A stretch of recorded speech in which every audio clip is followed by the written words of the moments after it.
je suis le docteur Constance Thibault, je suis oncologue médicale à l'hôpital européen Georges Pompidou à Paris.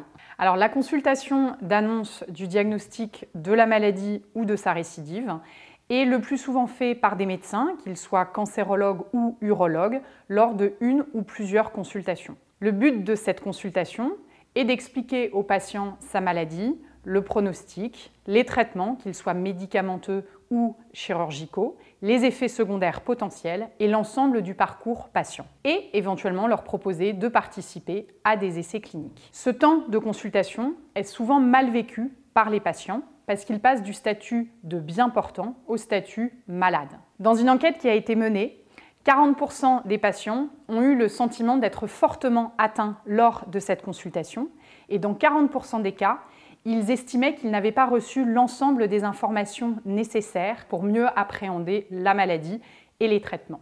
Pour cela, pour essayer d'améliorer finalement ce temps d'annonce, plusieurs pistes peuvent être mises en avant. Tout d'abord, c'est important d'échelonner dans le temps ces consultations d'annonce qui peuvent être étalées en une ou plusieurs consultations. Ensuite, les paramédicaux et notamment les infirmières ont un rôle très important à jouer, étant donné que la consultation d'annonce infirmière qui intervient après la consultation avec le médecin, fait partie du plan cancer et les infirmières prennent le temps, souvent durant quasiment 1 heure, d'expliquer le traitement, les effets secondaires et l'ensemble du parcours patient. L'autre point important, c'est de venir accompagner aux consultations, ce qui permet finalement de poser l'ensemble des questions, étant donné qu'il y a 2 voire plus 3 personnes qui peuvent être présentes, et de mieux retenir les informations qui vont être fournies lors de ces temps d'échange.